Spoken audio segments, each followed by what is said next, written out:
Kynesie with the nice teal, cyan, blue, playing as the Aztecs, and a sturdy table playing a very sturdy civ, the British.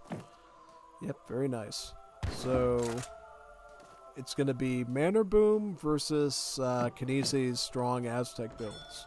Should be a very interesting one to see here. So Kynesie is going to start out with a market first, right?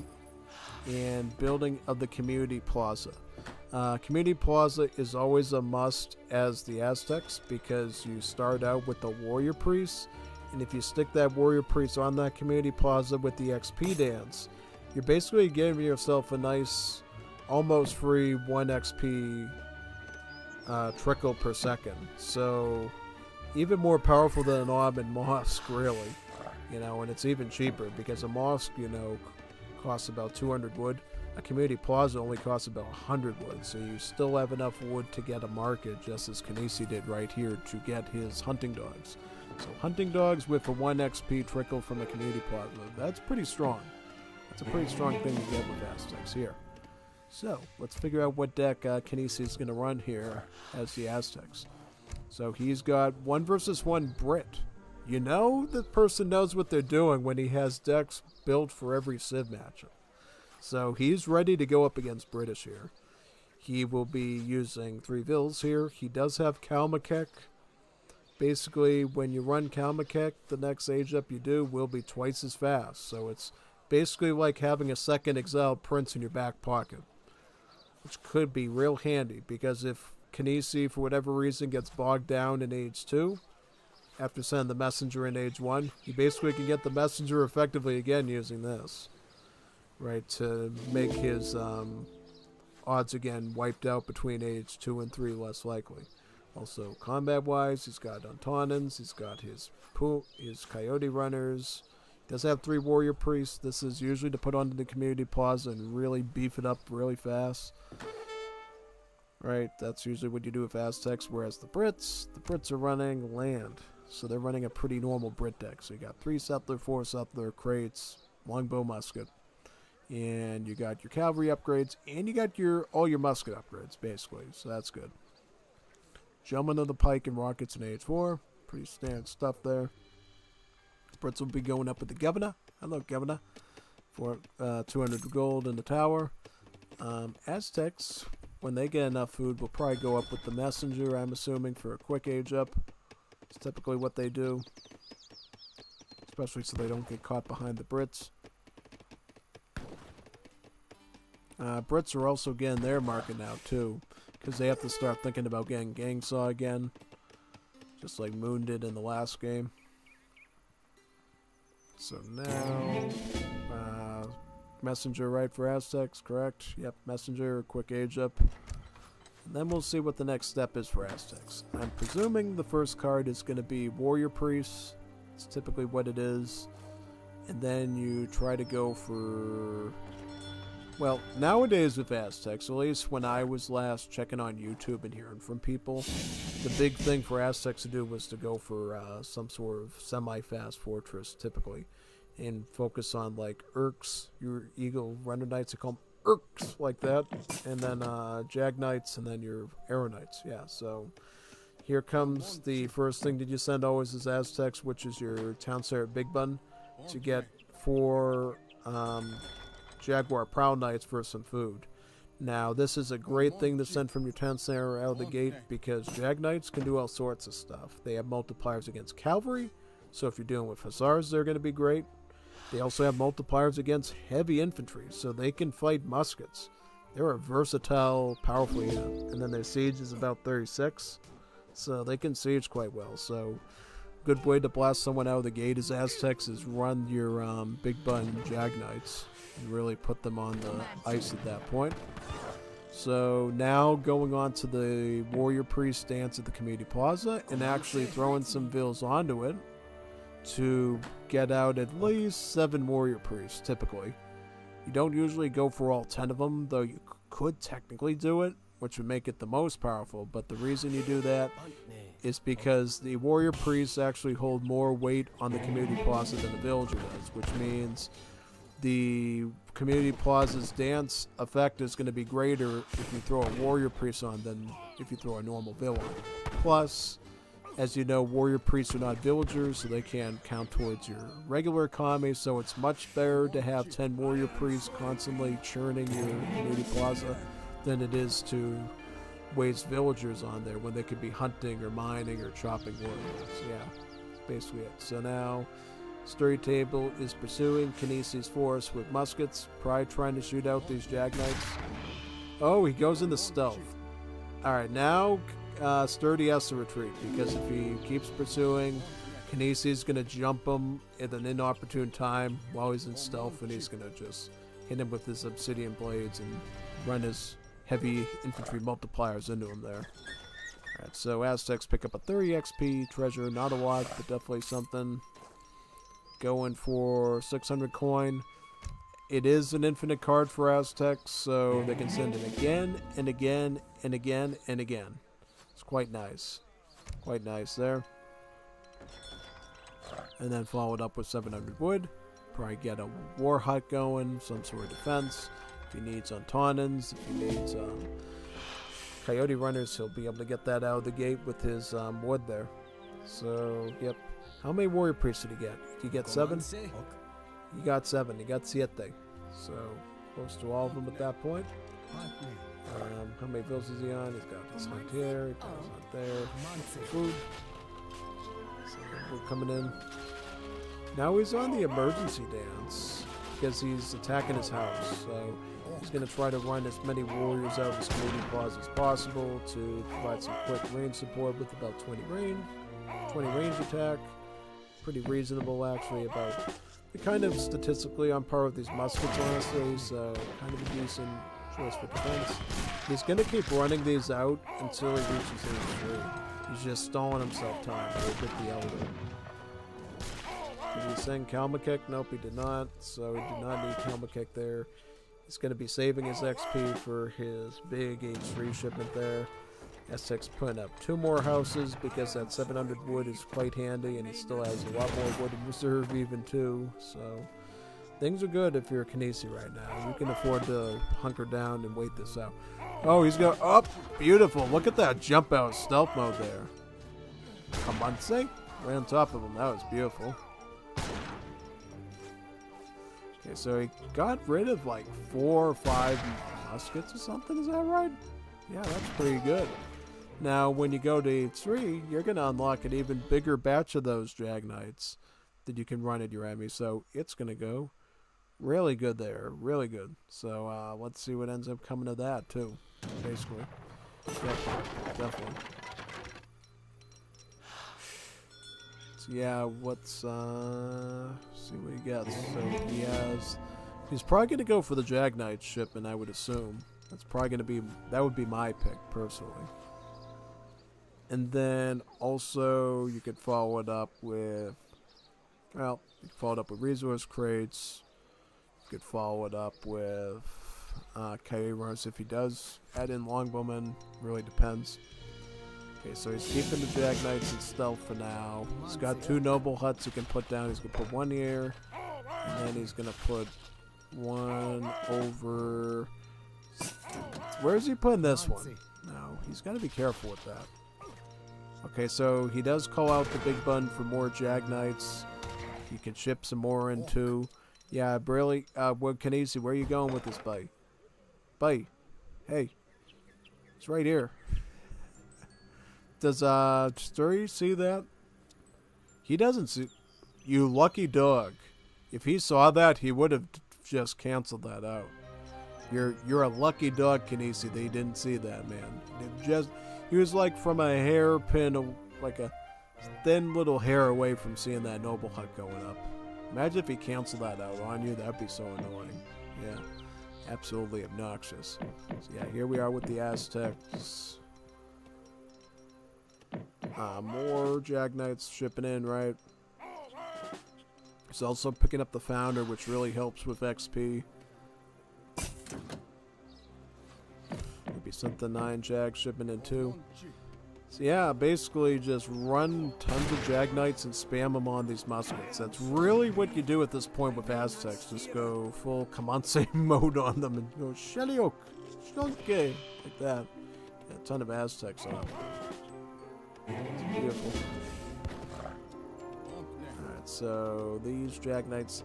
The problem is town centers do detect stealth, so he has to be really careful trying to use his stealth around the town center there. Yeah, it's gonna blow his cover, so you can't really just go underneath the TC and spin around on him. He does have to draw out the Brits potentially to use the stealth. He is gonna pick up the Knight's hit points to get the HP up on his Jag Knights, because he needs all the stats he can get to beat a huge mass of muskets. It's just one thing he needs. But unfortunately, the Brits do reach Fortress Age, so Aztec might consider getting Arrow Knights for this, or Coyote Runners. They're going to either need a good number of Coyotes, or they're going to have to get some Arrow Knights out of that Noble Hut and just pick them off from range. It's one or the other, man. Oh, good! Good stealth. I mean, it could have made it a little bit deeper there, but hey, it gave him a nice jump on him, which is good. That's what you need. Alright, so how many is he going to get down here? So he's sending in the Warrior Archers too. Very nice. So now, more Jag Knights are arriving too, by the way. Alright, Veteran upgrade just came in. However, I believe... Okay, he's got some Longbowmen too, so that's going to be a little annoying to cut through. So Longbowmen here are dead. He's got 2 more of them left.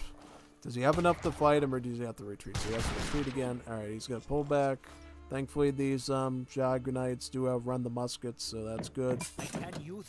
He can pull back, wait for Sturdy Table to go too close while he's in stealth, and then just ambush him like crazy.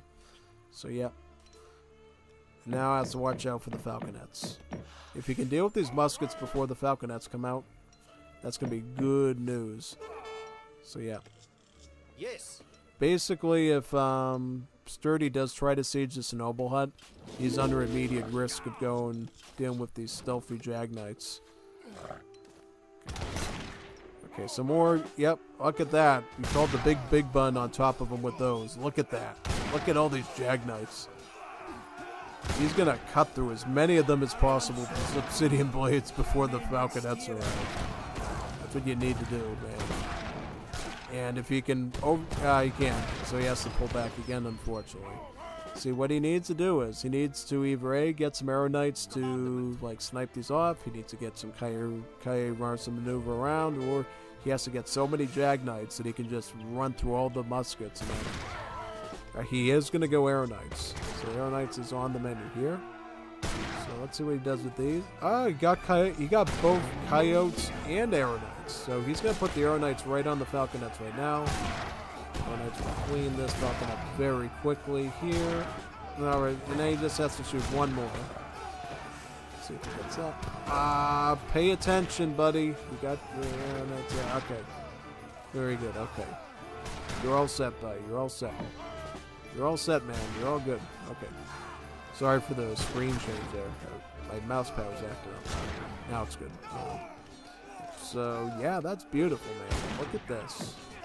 Look at this turnaround. So now, without the Falcons, now you can just try to overrun them with hand attacks at this point.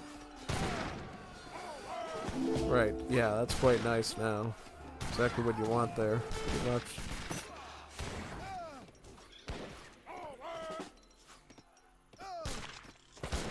Yep, and then you just pull back, get more Jag Knights, and rinse and repeat. That's all you really have to do here, man. Yep. Oh, he's going to put him in a stealth. Look at this. Look at this sly dog. He's going to try to sandwich him with these guys. He's getting into position right now. And he's getting more Jag Knights, right? Yep, more Knights are coming in. Exactly what you want. See, he's trying to get him into a good position where he can... Yep, he's going to get him on that side. He's going to snare him, and then he's going to come up on the backside and slap him here, too. That's a good use of Jag Knights there. Very nice, very nice. Just for perspective, these Jag Knights are actually doing about 21 damage times 3. So they're doing actually 63 damage to these muskets. which is really good. That's a lot of damage to be doing to him. Because it's basically almost like counter infantry rifling, the level of multiplier that we're talking here. So the only thing that the muskets have in their favor is the hand armor. That's about it. Everything else is generally just in their, you know, that's statistical favor there, yeah.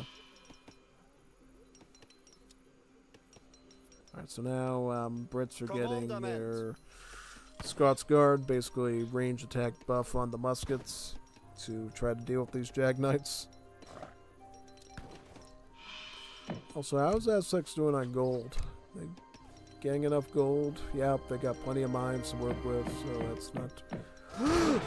Beautiful! That's what you needed there, man. Look at that. Oh, he got some over here, too. Look at this. The more you can smother these guys with them, the better off you are. That's what you want to see there. That's what you want to see. There you go. Good boy. Ruff, ruff, ruff. Ruff, ruff, ruff. Good boy there. Nice. Very nice.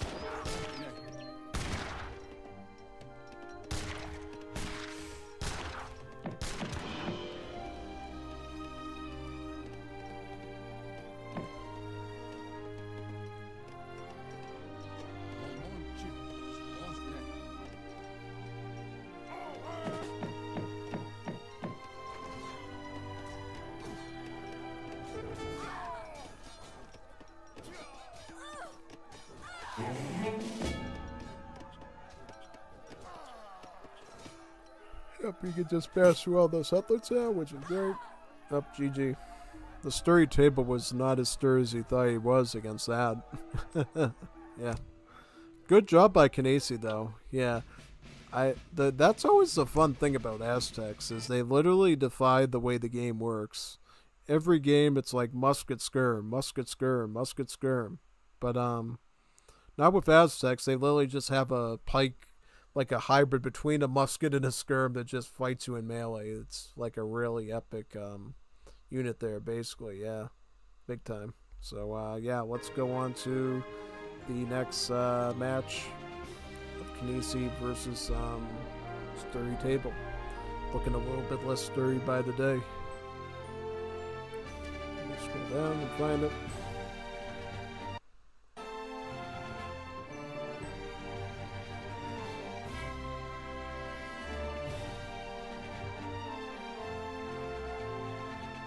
Trying to see numbers wise how many series we got. So 1, 2, 3, 4, 5.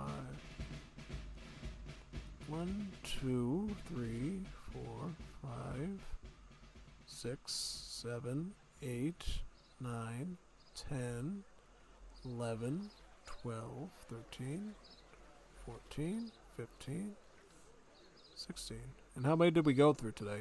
1, 2, 3, 4, 5, 6, 7, 8, 9, 10. So we went through about 10 of them. Alright. I'm just trying to figure out mathematically how we can figure out how many we can get through each day here. Yeah, pretty much. Alright. So how many should we try to get through minimum so we can maybe get this done in 2 streams? Perhaps. Mayhaps. Yeah, because we should probably continue with this tomorrow, right? Is that what you want? Yeah. Probably I'll do it again tomorrow, too. So yeah, we'll go into this one now. Kynesie versus Sturdy. GG. GG. Yeah. And then if we have any leftovers after tomorrow, we'll just do the rest on the weekend. We'll do it Sunday night, because Saturday night, I think... Well, wait a second. I don't know, because we're supposed to be doing... I'm supposed to be streaming SDS Racing's expansion race pack on this weekend. So there's actually more races than SDS Racing, so that's good. But anyways, let's get back to this. So we got Kynesie playing as Japan now versus Sturdy Table doing the Brits again. So if you didn't know, Kynesie is actually a real good expert as the Japanese. And I, in fact, built a Japanese deck back in the day based off of Kynesi's work as this civ. So, yeah, Kynesie is actually a pretty solid Japan, actually. So much so that I think Widgie covered a deck on it in a strategy he does, which I think is probably going to run here if I remember correctly. So, yeah. Basically, Kynesie loves to double up on the shrine cards, so he can get a ton of shrines. It's like crazy. And I use it all the time in like my team games as Japan, and it works really, really good. It's quite good, actually. So, what Japan's actually going to start with, since he is on a war map, he's going to get the 3 fishing boat card. That is good, because remember, with Japan, your villager cards were only 2 villagers, but on water maps, you get 3 fishing boats with the shipment, which is like 3 gatherers instead of 2, which is a lot more valuable, right? And not only that, you can send it again. You can get 3 boats, 3 boats. It's beautiful, right? Also, with Japan, you can send your fish market twice as well. So you can double dip this if you want to. He even has whale oil, so he's got this as a potential late game powerhouse on the water. Let's see if the sturdy table has a sturdy response to war. Now, this is bad. This is very, very not sturdy of this table at all. He has no counter water. No caravels, no frigate. He has no response to a fish boom from his opponent. So that's very not good. Alright, so Brits are going to go up with the governor, right? So what is Japan going to go up with? So Japan is going to go up with... Let's find out very soon. Probably Torii Gate or Toshugu. Probably Torii Gate. I would assume it's going to be a Torii Gate. Age up. What treasury is he on by? 75 wood. It's pretty good here. Definitely help with the shrines. So he's going to go with the Torii Gate. Alright, so yeah, Torii Gate is a very popular choice in the 5th edition. Almost everybody goes with the Torii Gate. Torii Gate is great because it actually beefs up the bounty you get from making stuff and destroying stuff. So if you kill units and buildings, you get more XP. You also get more stuff by training, you know, units and building stuff. So just makes everything lead to more cards more quickly, which is Japan, as you know, is a great thing since really all of your, you know, gatherer, crate, and military cards can be sent twice. And even some of your tech ones as well, like the fish market one that I showed you. So yeah, Japan loves to get tons and tons of cards, because even though on the deck it shows 25 cards, you could potentially be having, you know, double the cards on there in reality if they're all surrounded by this little red border here. That's how you tell. If it has a red border like that, the card can be sent again twice. So that's good.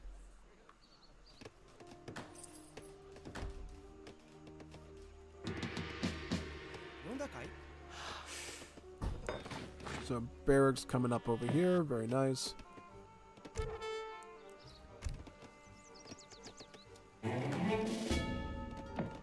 Five shrine wagons. That's a typical opening for Kynesie usually. It's a great card because what it basically does is it gives you 5 shrine rickshaws that can build a shrine very quickly without your villagers and without your explorers. So if your explorers are down or you want them to go do other things, you can basically let those rickshaws do the work for you and establish effectively 50 population for you, plus the trickle that those shrines are going to do with the animals, basically. It's quite effective. He's going to start out with training Yumi archers. This is an obvious choice against British, because what do the British always do? They go musketeers or they go pikemen. So the Brit here is trying to be a little bit sly and say, oh, you're going with shrines, so I'm going to make pikemen and siege all your shrines. Since destroying shrines is like a real good Achilles heel against the Japanese. But the problem is because he knows that your Civ is going to do that, he's going to go Yumi archers. So he's going to go skirmishers. So he can quickly, like, disassemble all of your pikemen. He's going to, like, knock that trick out of the water for you so you can, you know, pull that on, basically. So he knows what he's doing. So, watch out with this one. Watch out, watch out. No. Okay, alright. I maybe would have, like, pushed to get that one out myself. So that would be a super annoying one.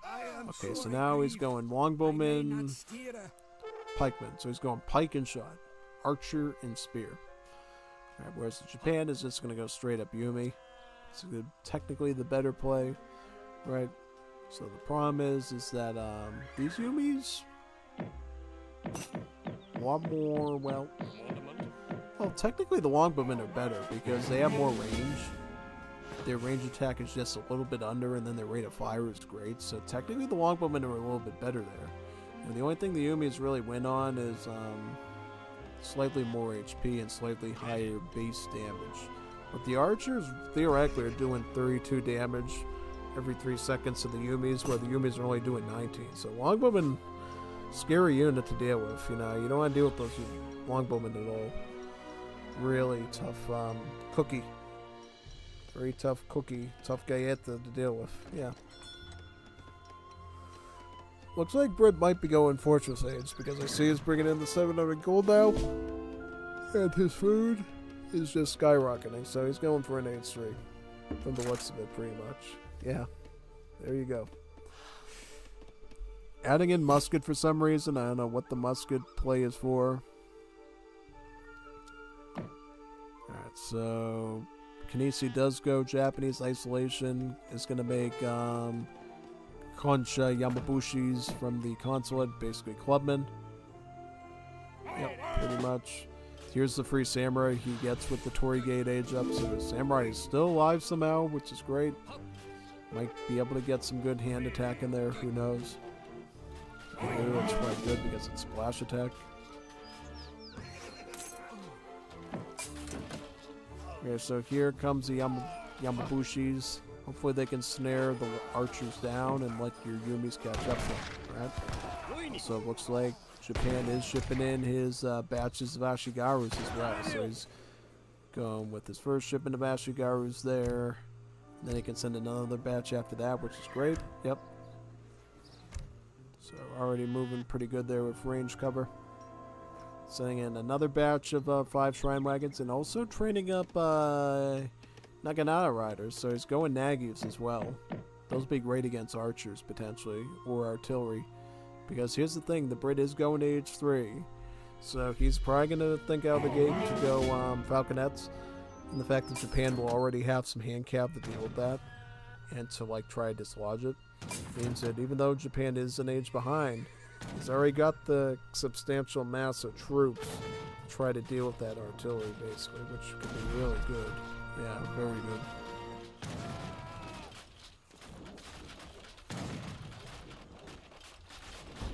So, tower's down. He's going to try pursuing you with his army.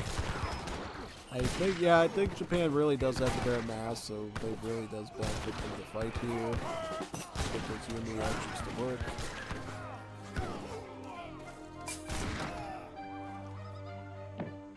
So Yumi archers pursuing.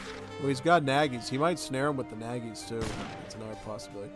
Yeah, he could just front him with the Nagys here and just pursue him with the archers because, unfortunately, it's such a death ball of a situation. It gives Sturdy very little time to actually stop and go into melee to fight these Naganas. Unfortunately, yeah. There you go. Very nice.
4 hussars there, quite nice.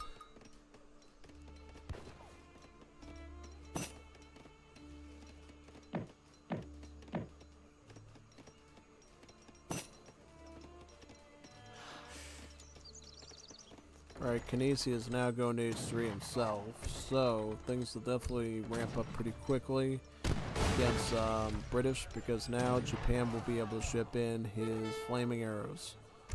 Right, and flaming arrows, as you know, basically a falconet, culverin hybrid, not too different than the light cannons that the Haudenosaunee have. And they'll be able to like snipe off these falconets from a safe range. Yep, things looking quite good. Kynesie did go with the shogunate, so he does have a daimyo that he can, you know, spawn these flaming arrows in from should he want to. He can do it from the safe distance. Yep, see that? He's put them right back here so they wouldn't be under the TC. Now flaming arrows can take out the falconets. Let's see if we can aim it. He's not aiming it at the falconets though. That's like really bad. Aim it, man. Oh, we got that one. Good. Get the last one done. Woo! Oh, how did he get that? He use a range. Oh, he got Yabazume. Wow, smart move.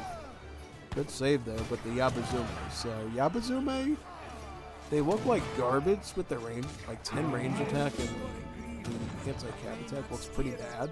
But when you think about it, the Yabazume is really meant to be an anti-artillery sniper because he has a 7x multiplier against artillery.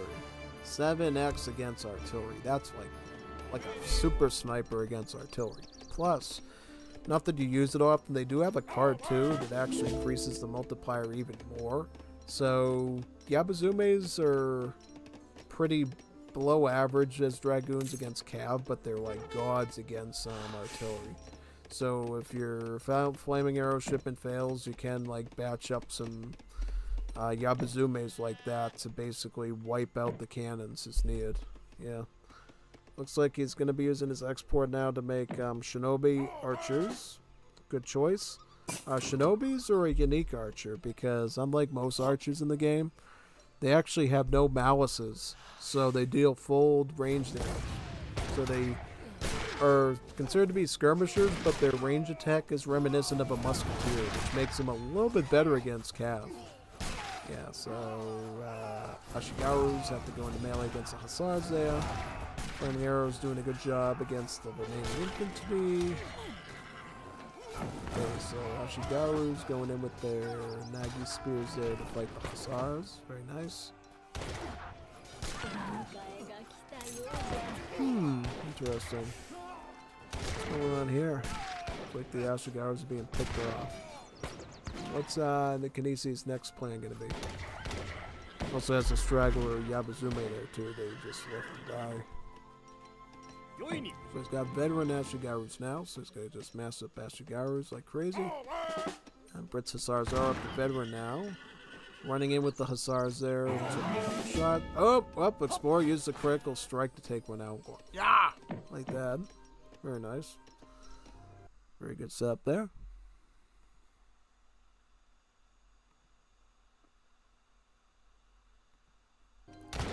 Okay, and now we got 14 Ashigarus with the Nagis.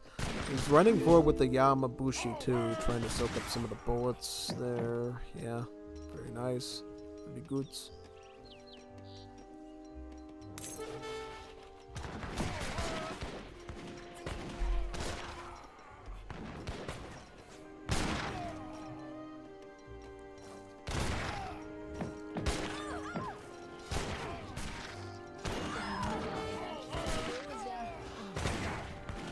Nice wall of Ashigarus you got there. That should hold pretty nicely. Honestly. Very nice, actually. Yeah, Ashigarus are a real tough breed of musket. You don't want to mess with them, man. They just do really, really well. And he didn't even have the upgrade cards yet. They become even more insane with upgrade cards. Alright. Also, meat shielding with the Nagis is a great idea. Gives the Ashigarus more cover to finish off the rest of the muskets. Good turnaround by Kynesie, because when I first saw that army go down, I was a little worried for him, but yeah, nope. Came out in the end. Yeah. How many fishing boats did Kynesie end up doing? So he only did end up doing like one shipment of fishing boats. Still, huge economic advantage. See the score discrepancy there, which is quite good.